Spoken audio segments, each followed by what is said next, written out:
be off to the races. There we go. I think it's recording. So welcome. It is April 5th, and we are going to have Shane Anthony here with us today to educate us a great deal about everything eClub and how to make this a success. I'm going to start off with our pledge. I was going to put it on the screen with the words on the flag. Then I'm afraid Lamar's going to want to read it. So I'm not gonna read. Lamar's just going to have to put his hand over his heart and pretend he remembers the words. Yeah. So anyway, if y'all join me in the Pledge of Allegiance. I pledge allegiance to the flag of the United States of America and to the republic for which it stands, one nation, under God, indivisible, with liberty and justice for all. Thank you very much. And Bill is going to provide our invocation for us. If you all would, please bow your heads. Father, thank you so much for today and keeping us safe through weather. Thank you for guiding our lives so that you know exactly where we are, where we've been, and where you're going to carry us. As we consider the challenges that have been expressed tonight, Father, with needing people to come alongside to work with us, to do things in business, and also, Father, to become a stronger club in Rotary and being able to grow and be more about serving others. Would you just lead us and guide us and empower us by your Spirit so that we are able to overcome the challenges with technology, the challenges with personnel, the challenges with our age sometimes that just seems to challenge us in other ways. So I pray you'll bless us tonight, open our hearts and minds to what you can give us, what you can do for us, and what you can do through us. I pray in your name. Amen. Amen. Amen. Thank you, Bill. Very nice, Bill. Thank you. Well, I am going to yield the floor. Jen, do you need to show anything, or are you just going to speak No, to us? I'm just going to jabber on. All right, well, I'm going to turn this over. If you would introduce yourself Yes, and explain what eClub 1 is. That would okay, be awesome. I'm Jane Anthony. I've been a Rotarian since, I don't remember, but it's been a while. Probably maybe 8 years, but I've been involved with Rotary much longer than that. In the district here in the Philadelphia area, because I'm in Downingtown, Pennsylvania. I was heavily involved in the youth exchange program in the district here, but I wasn't a Rotarian at the time. The funny thing is, nobody ever asked me to join Rotary while I was doing all this work with the youth exchange, which I loved. I stumbled across eClub by accident. A friend of mine was ill and he wanted to keep his perfect attendance, and they had makeup sessions. So I would log onto the computer for him and he would do the makeup session, and he kept his perfect attendance. So that's how I discovered them. So I figured, oh, this is perfect. Here's a club that doesn't meet, doesn't have all these other finagly rules that go with some of the Terra clubs out there. Oh, this I can do. I can become a Rotarian. Finally, get to be a Rotarian. So I did my letters of recommendation, and they bought it that I was a wonderful, kind human being, and they took me on. And eClub 1 is a unique club. There are a lot of different eClubs out there, but it's just unique in how it operates. We have no meetings whatsoever. Occasionally we'll get together. We might have some regional meetings every now and then. They're not cast in stone like every 3 months we do one. We do get together once a year, as long as they hold a Rotary convention. We get together at the Rotary convention and have our one great meeting once a year there. Our dinners at Rotary are well known, and it's a prize ticket to be able to get into our dinners. We sell out every year. So that's something unique just in that. Everybody wants to come to dinner with us.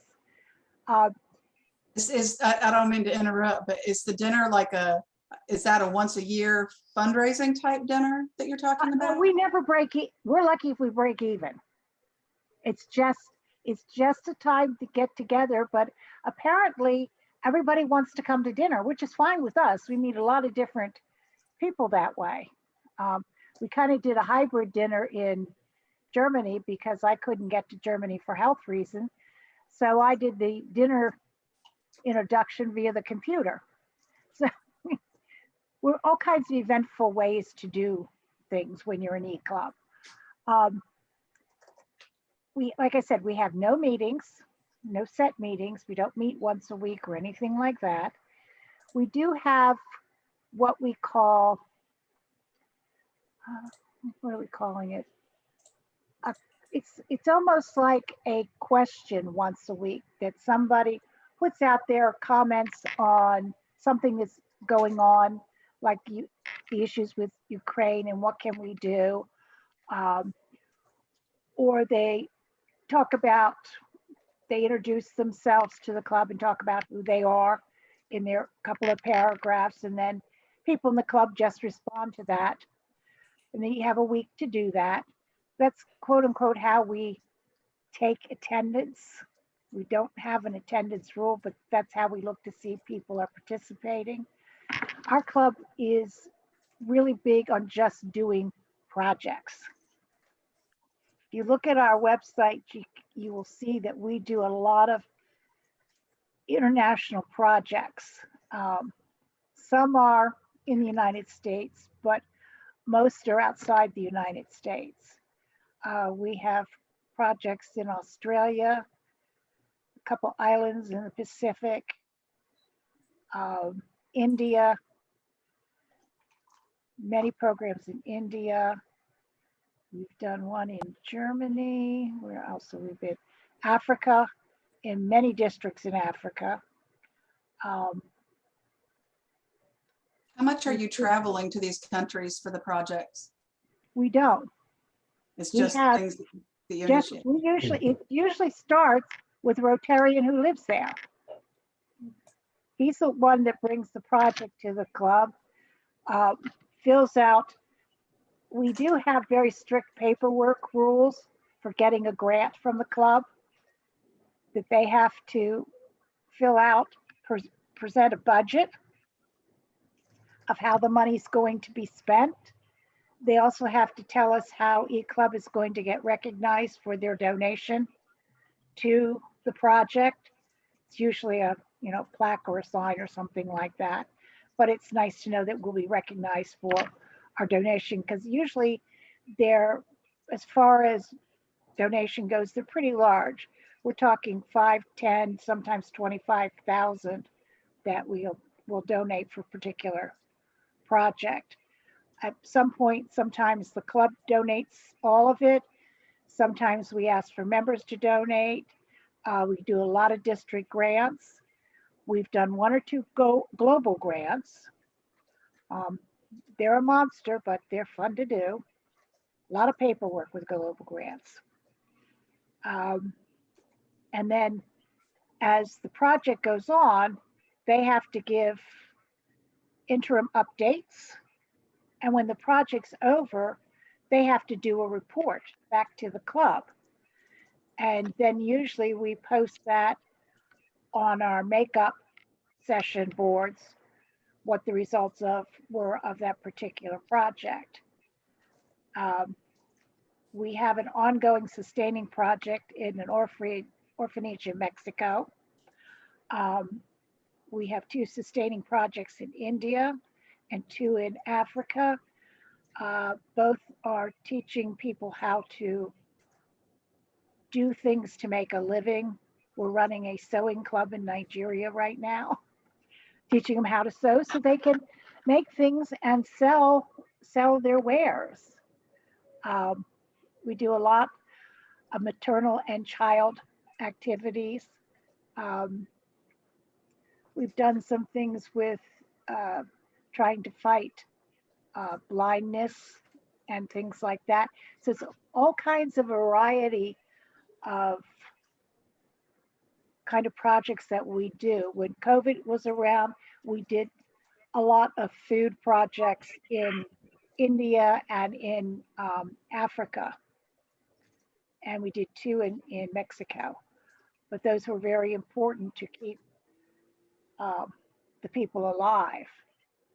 I mean, we weren't serving huge amounts, huge grandiose types of things to them, but they were staples enough to keep them alive and keep them well fed and healthy through this time, as we weren't the only people in the area doing things, but we were contributing to them. We have one of our Rotarians, Isaac, in India. He's just a ball of fire. If he can get money out of us, he'll be there. He's just really good. He just did one for a grant for the Rotaract Club in India that they were having their first meeting in 2 years, and they needed some help with paying for a few things. So he wrote a grant and he got his money. He's very good at grant writing, very good. But all of our people do projects in their own backyards. So everybody can do a project anywhere they want to. Certain grants have limitations based on whatever the grant happens to be. We might say you have to have a district grant involved in it. So we try to get all our district money and grant money. And that's something you should always try to do, is get your money from the district. Always get it from the district if you can, as much as possible for each project. Because part of the dues, when you go for your president's training, part of your PETS training, president something in progress or whatever it stands for, when you go to that training, they explain how money comes from the foundation back into the districts, and then the districts spread it out to all the clubs in there, and everybody gets a percentage of this money. So if you don't use your money, it goes to somebody else. So once you get chartered and start paying the dues and stuff, be aware that you know, when you go to your PETS training, they'll tell you about how to get district grants. You have to go through district grant training, but it's well worth the training and listening to it and utilizing that to help get your projects off the ground, especially in the beginning. If you don't have a lot of funds in your kitty, this is one way to help make those funds grow. And that's what we did starting out. We didn't have much money. We didn't have many members. We started out, I think it was 12, 13, maybe 14 members maximum. Is that when you chartered at that level? I think they actually chartered at 12, but because it was a pilot project, RI kept very close tabs on what eClub 1 did, very close tabs. For the first 2 years after we were chartered, they looked at everything the club did, day in and day out. We're probably the most scrutinized club within the entire organization. They knew everything we did. How long ago did you charter? It's been 20 years in January. It was 20 years ago. And then it slowly started to grow. We didn't get past 40 members till sometime, 2017, I guess, past 40 members. Because the problem with eClub 1, members came and members went. There was always a flow of people coming in and going out. They couldn't always attend their regular club, their Terra Club, so they come to eClub until whatever, condition or issue was over with. Then they would go back to their Terra Club. We were just kind of a safety net in there, and also good that people weren't losing and leaving Rotary. They were coming, staying with us and going back. Some stayed, most went back. So that's why our numbers didn't grow a whole lot. Then there was a club in Australia that had to close. So we agreed to take all the members in Australia, and that really boosted our numbers up. There were about 40 of those. So we were at 80 members for a couple of years. Then they started to die out and go for local tarot clubs within Australia. Right now, we sit about 67 members and have stayed there for a while. And it's usually an average. Sometimes it goes up a couple of members and it'll go down a couple of members, but the average is 67. We are in 17 countries. So we're truly the international eClub within the Rotary organization.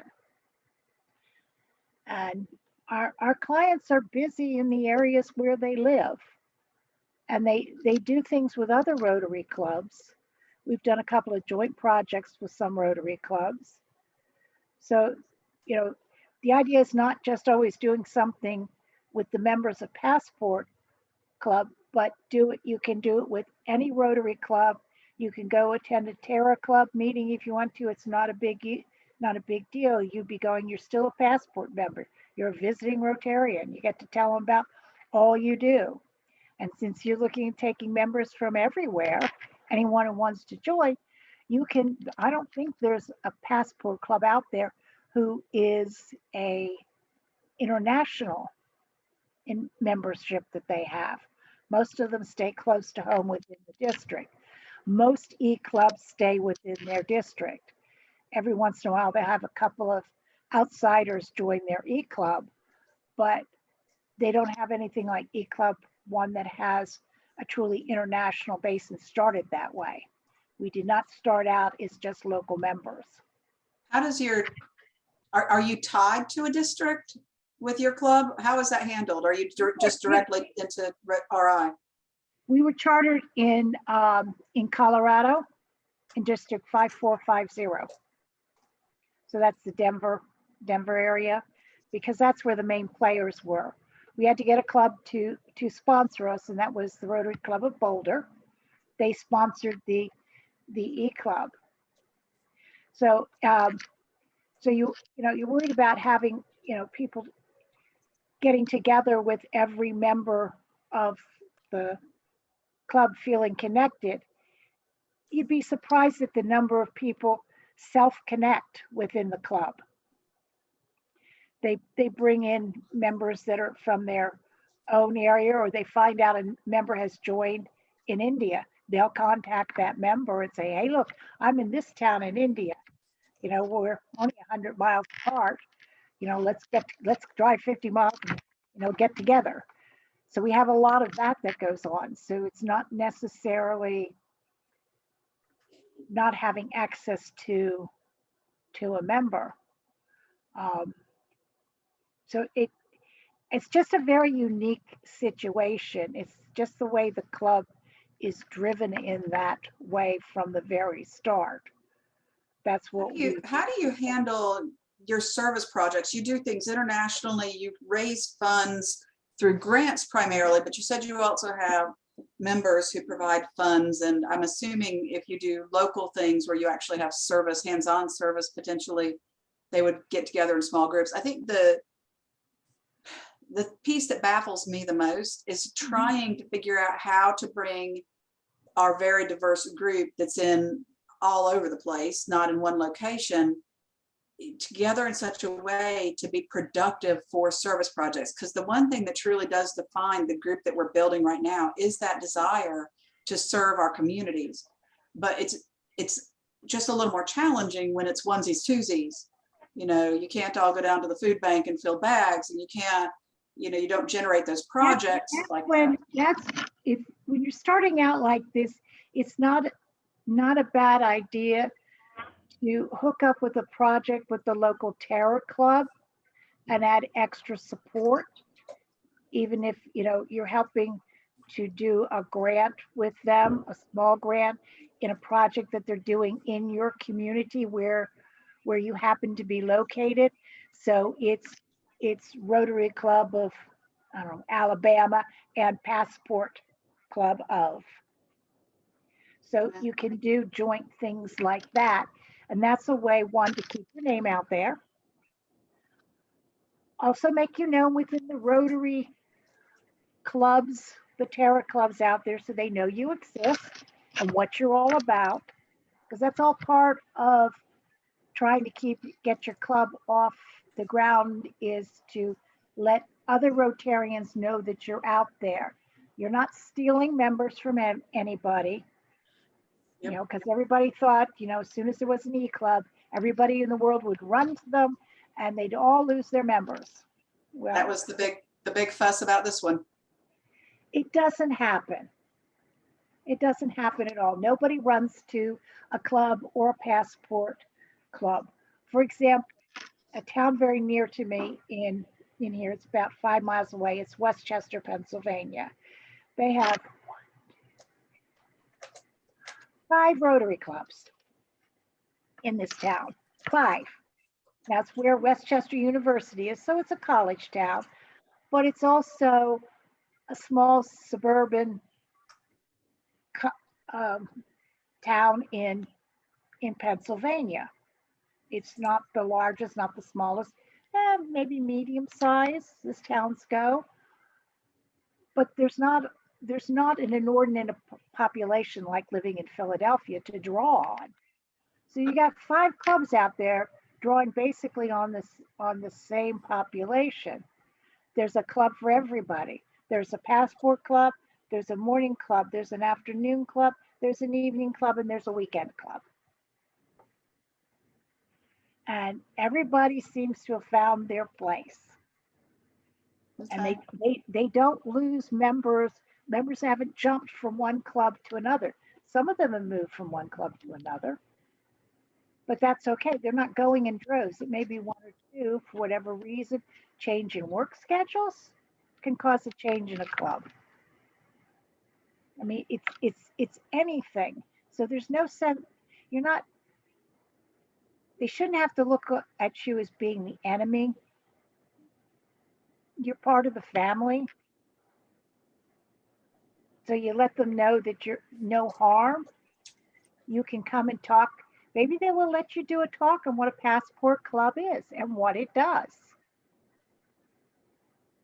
Once you get yourself chartered, ask to be a spokesperson at one of the local Rotary clubs to talk about this new unique club passport and what it does. You'd be surprised how many of them will be very interested in what it is. And once they find out that you're not there to steal their members, it'll be fine. Because I've gone to places, other Terra clubs, and talked about eClub, and the district governor here was having a coronary that I was going to talk to a couple of Rotary clubs about eClub. He said, you're going to take all the people and have them join that. I think one person out of the 3 Rotary clubs that I talked to joined the eClub because of business reasons. He was an international traveling man, and this actually made sense to him than missing all the Terra Club meetings all the time. So you just don't know what's out there, who might be looking for something else, that maybe that Terra Club that they're belonging to, that they don't usually attend on a regular basis, might be looking for something else. Also, if people are starting to leave a particular Rotary club, and if they find out why, have them transfer to the passport club. Let them try that out. This is our current district governor is pretty good about sending me information when somebody's saying that they're leaving or something's going on, so that I can reach out. We've got one who anticipates joining us. He's just had a lot of issues come up, which is why he was leaving to begin with. Yeah, so I'm appreciative of that. One thing we did, we asked for a list of who left Rotary recently in the past 3 or 4 months from the district. And we reached out and contacted them and asked them if they'd be interested in joining an eClub. We got 1 member, but it was 1 member. Didn't know we had it. Others joined other clubs in the meantime, but they were really surprised that someone reached out to them. So that's always another thought. Use the district resources to try to get information. It doesn't hurt to send an email Doesn't cost anything except a little time to send an email that says, hey, we heard you left. Have you considered a passport club? This is what we're all about. You know, this is an exciting new adventure. Just, those are the kinds of things that you have to carry across to people. And anytime you talk to somebody that wants to know about passport, I mean, I have a thing on my desk when I was in the office, that had the Rotary symbol. People go, what is that? Now I got a chance to talk to them about Rotary. Didn't join, but all of a sudden it was something they hadn't heard of. I think Rotary's biggest problem is they don't advertise. Yeah. I know they probably think I'm very bad about saying that, but everybody knows who a lion is, right? That is true. And lions make noise. We don't make any noise. We need to make some noise. So one thing you can do is, once you get your charter, see if the local paper will put a little blurb in there about you. So you got to try all kinds of things. You can do, once you're chartered, you can do a Facebook page and put interesting things about what you're doing and when you meet, and say anybody's welcome to join our meetings. I attend the New York Rotary Club meeting once a week. They're all by Zoom, and they have some interesting people on there. They had a couple interesting from Ukraine recently, where you could hear the gunshots in the background. That was really creepy, but it was really live. Oh. So there, as you progress, there are things that you can do. I mean, right now you're just starting off. You're just a baby. You've got a long way to grow, and these are the first steps that you're doing. I mean, I'm an impatient baby right now. Well, you can charter it at 12. So what are you waiting for? Charter yourself. May have to try that. You should charter yourself. Go ahead and become a club, a real live member of the family, and then you can put yourself right out there on Facebook to start with. And then find a whole bunch there are tons of Rotary clubs of people out there on Facebook. And they all have a donation button on it. And they talk about the projects they're doing. Please donate. We have one with the donate button on it too. Everybody does. So do you get anything off of it? Actually, we do. Surprisingly, we do get something off of it. Yeah. So it's an interesting thing. And then that's when you have to start to use tweet, Instagram pages, everything to put yourself out there so that people see who you are. Get in the district letter. That's We are there. Yeah. But when you do your charter, have a charter party. Everybody has a charter party. Seriously, they all do. Everybody gets together and they have a charter party. Interesting. Yeah. So, and then you get your website up and going so that people can find you when they're looking out there. So these are all the things you do to get yourself out there to start prepare to do a project. And your projects will be small. It might be supplying books to laundromats in less fortunate areas of a town. I know a Rotary Club that does that. Once a month they go in, they buy some books, they go in and put them in the laundromats for kids to read with their moms. It's very simple. It's not terribly expensive to do. Kids' books are not that expensive. Some of them contact publishers to see if they can get a discount on it for whatever they're doing. Always ask them all for discounts. Tell them what you do. You're Rotarian. You're trying to do this. Don't underestimate asking for something on something like that. But this laundromat book thing has kind of taken off. The kids come in and the first thing they do apparently is go look for the books. I mean, yeah, it's so simple. It's not a huge project, but it's feeding a need. The kids will take a book home and read. They can bring it back or they can keep it. You just put a few more books. I mean, so things like that are easy to do. You can ask the laundromat person if you can do it, put a sign up there, compliments of Rotary Passport Club. You can stamp the insides of the book, compliments of. You can do that. I know a Rotary Club that sells fruit. On every box, it says compliments of the Rotary Club and who they are and contact information on the sticker, on the box. So everything you do, once you're chartered, get yourself business cards that says who you are and the passport information on the card. Of anyone give them a card. Give them a card. You get yourself out there, and that's all it takes. Is a matter of just building and being out there and doing some of these other things to make the world aware of what you are and what you want to do, and that anyone is welcome to join this no matter where you live. So that's kind of what you need to do. I mean, it's not, I don't want to say it's not rocket science, but it takes a lot of perseverance. It takes time.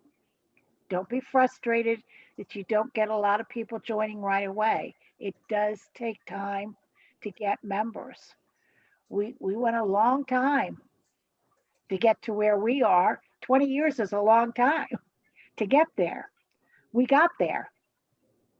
Like everybody else, we're still struggling with membership. We need younger members. How do you attract them? Well, we've thought of doing a passport club or a satellite club or something else. Rotary Canada 1 has a satellite club of young professionals. They're an eClub. They're from all over the world. And they started out with 8 members. They're now at 15. And they're looking at next year branching off and becoming a Rotary eClub themselves, thinking of chartering. But that was 3 years in the making of trying to get there. They got to hold on to their 15 because Canada 1 made some rules for the satellite club of what they had to do. But they're doing their first project in Mexico. They picked one thing, and then they started advertising and asking people for donations. They're asking for donations to help them defray travel costs. And Rotarians are very generous people. People from around the world are sending them donations, and they're going to go to Mexico this summer with their project. So it can happen, but it takes time. When I talked to them, they were about 4 months in being a satellite club, and they were like, we're never going to get there. Nobody's ever going to help us. We're just a bunch of kids. And I told them the first thing you do is ask everybody. I said, Rotarians are notoriously generous. Ask for help, ask for funds. You need to do a project, you don't have any funds, ask for them. And that's exactly what they did. And they eventually got the money they needed for their project. They're working with an orphanage in Mexico, and they're going to go down there and do their project. So, I mean, you can do it. It just takes, the person who's the president, she says she's tired. She don't want to be president anymore. And I can appreciate that. It's a hard job being president. It takes a lot of time, especially in the beginning. Even with an established club, being a president takes a lot of work. There's a lot of stuff you've got to do being president. You're the machine that makes the club run and the glue to keep everybody together. and the club takes on kind of like the picture of you in running it. I mean, when I was president, my idea was that I'm not there to tell them how to do it. I'm there to give them all the support they need to do whatever they need to get done for the club. There are lots of people who don't think what President's Club should do, but they did it and they did it well. So it does work because people who join Rotary are the people with a cause. They're responsible people. If you tell them this needs to be done, they go and do it. You don't have to ask them 2 or 3 times to do it. And that's the beauty about having Rotarians. When you ask for help, they're there. So that's the one great, I think that's the greatest thing about Rotary. When you ask for help, Rotarians are there to help. Yeah, I agree with that. And that goes back to why we're all sitting here, because that's the thing that we all feel that same need. So, you know. Yeah, the other thing is, once you get out of your time zone, you got to tell people what time zone you're in. Well, I did not realize. Realize if you guys were on Central Time. Ding, ding, Yeah, ding, ding. You think I know? apologize. No, you think I would know with all the people I deal with in different time zones that I would know that.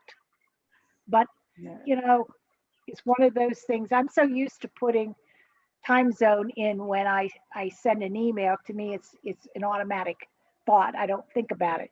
And to me, when someone sends me a time, I assume that it's Eastern time. I made the assumption. And my problem is I'm used to delivering it in a calendar invite, and the calendar invites automatically adjust for your local time zone. But I sent yours in an email. Yeah, So it's just interesting. The more you deal with international, if you get more people internationally, you're gonna have to watch your time zone when you have your meetings. Yeah. Board meetings were a real problem because we had, in my board, I had people in India, Australia, and China, and the United States and Germany. So find a time zone that fits all that. So do you have, since you don't have regular meetings, you still have a regular board set up essentially the way any other club would have? Oh, absolutely. Board meetings are held once a month. Yep. Board committee members have to submit their reports 1 week before the board meeting. Every president holds their board meetings differently. Everyone submitted their reports. I expected every board member to read the report. We used a Dropbox to read the reports in the Dropbox. If they had any questions, to bring them to the board meeting. I reviewed all the reports. When we started the board meeting, one thing we never did was read the reports out loud. What we did was ask the questions to the committee member. We reviewed membership requests. We voted on them to present to the club for approval. In most cases, club members didn't respond, so they were kind of automatically approved by the club. Sometimes some presidents have dispensed with that just on that reason. The club members didn't vote. And we vote on new board members. We rewrite our constitution and our bylaws every few years because things change. So we have to change our bylaws. When Rotary makes a change, we have to change them. When we feel we have to make a change to help our club members, then we make a change in that. So we're always constantly doing those things. We're very lucky because the district which we're housed in, the district governor still continues to have a meeting every 2 weeks with all the club presidents as a result of COVID-19. They started that, a weekly meeting back then. So now he's put it every 2 weeks. And the presidents like that because then they got to talk to all the other presidents within the district, which was really good. Mm-hmm. And when COVID-19 comes, I have to say I was probably the most popular person in the world. spent a lot of time showing people how to use Zoom. And it's amazing, the clubs that really took into Zoom, really got into it, they're still using it, and they're using the hybrid method, still having the Zoom open while the regular Terra meeting with people in it is going on. So if you can't make the meeting, you can just Zoom on in and still be there. Yep. And they're loving it. It's worked out great. The Zoom stock is probably through the roof, and they're going hot dog. Definitely. Should have bought it when it was $2, just like QVC. Should have bought it when it was $5. That's right. Yeah, who would have known that Zoom would have become that popular? But yeah, anyway, so it was in spite of it being a bad year, it was a good year in many respects. I mean, we did a lot of projects that year. We did a lot of better communication with other Rotary clubs. They know who we were. And people today, even 20 years later, are still surprised that we exist. Hard to believe, 20 years later, they're surprised the first eClub exists. And we're like, hey guys, don't you know, you couldn't have a passport club, you couldn't have other eClubs or any derivative of a Terra Club without us. Had we failed at the experiment, none of this would exist. That's right. Because the founders of eClub 1 did such a great job, and those beginning members did so well, that we were able to have all these hybrid clubs within Rotary International. I think it surprised Rotary that they popped up as a result of that. They didn't think it would catch on. There are now 326 eClubs. And we're the only eClub that doesn't have to hyphenate between the E and the club. That's how you always know it's us. That's it. Any other questions?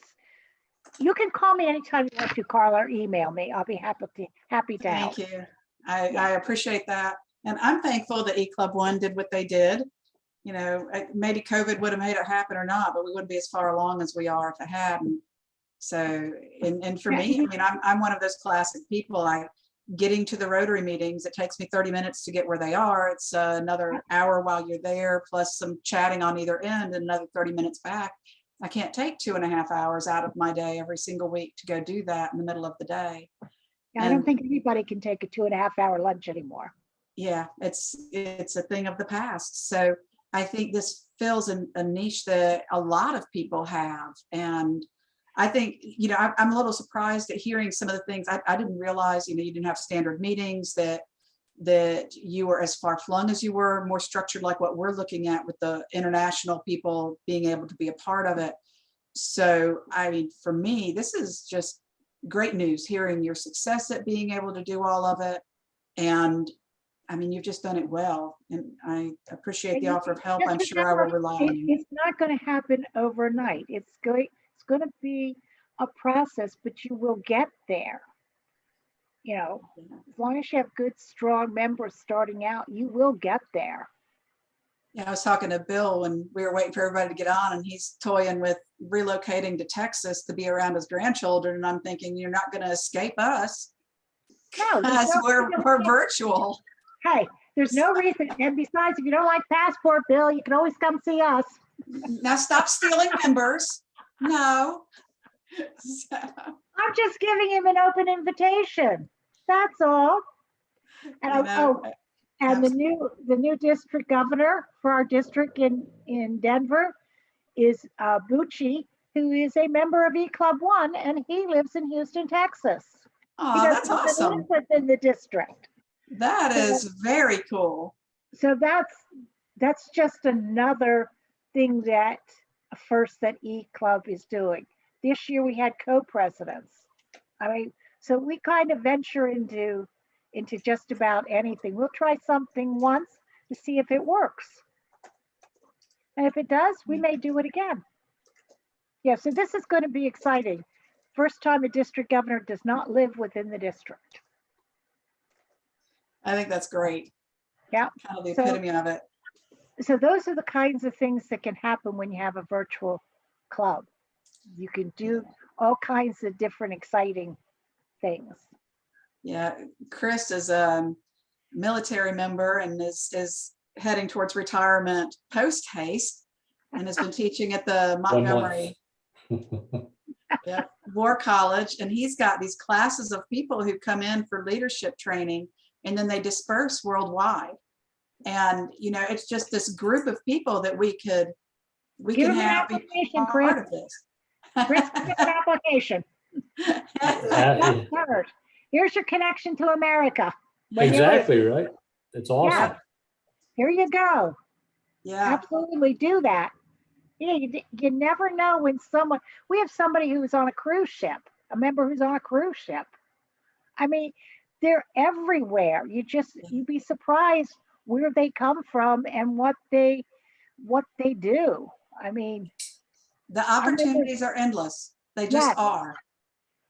Very endless. Yeah. Very endless. I would like to have somebody that's an astronaut be a member. I would really like to do that. Oh, no, that's cool. Member. All right, so we need to get with Branson and start looking at Virgin Airlines and their SpaceX program and Tesla, what's his name? Elon Musk, and there we go. He's a Rotarian. Interesting. There's some funding for you if you could get him. That would be great. Yes, but the astronauts have their own Rotary Club. It's based down there. I learned that when I was thinking of, giving some of them an honorary membership. When you become a club, you can do honorary members. You can do Rotarians of the Year. There's all kinds of things you can do that put you out there in the community. So you don't have to be big to make some noise. And your projects don't have to be big to have an impact. Just Good remember advice. that. Very good advice. Well, thank you so much. I appreciate Thank you for having me. I appreciate it. And thank you, Bill. It was nice seeing everybody. And again, if you need anything, just give me a holler. I'll be happy to help. And Chris, give them all those applications. That's awesome. Thank you. I keep thinking how to do this. You got to go ahead and go through the charter process, make yourselves legal, and then just get started running. Put your feet on the ground and run. Absolutely. And you'll have a good time. And then they'll give you a nice plaque. They'll give you a nice plaque when your president's year is up, and you'll say thank you, and I'm going on a vacation. Don't disturb me for 3 months or so. Yeah. That's what you do. Perfect. Well, and if we have reached. You give them booze and send them away for a year. Perfect. Y'all mark that when I pass the torch. So there we go. Well, we've hit the bottom of the hour, and I don't want to keep y'all past too far. So we'll close with our Rotary 4-way test. Even though we aren't chartered yet, we still do that sort of thing. So if you'll join me, of the things we think, say, or do, is it the truth? Is it fair to all concerned? Will it build goodwill and better friendships? Will it be beneficial to all concerned? And thank you all so much for being here. Look forward to our next meeting on the 19th. We'll have Pam Miles with the Exchange Center for the Prevention of Child Abuse. And she has lots of good things going on around here. And Jane, thank you again for being a part of our meeting tonight and sharing so much with us. Thank you so much. Again, Carl, if you need anything, just give me a holler, okay? I will do that. All right, take care. Thanks for having me. Bye, y'all. Take care. Bye-bye. Hey, Carla.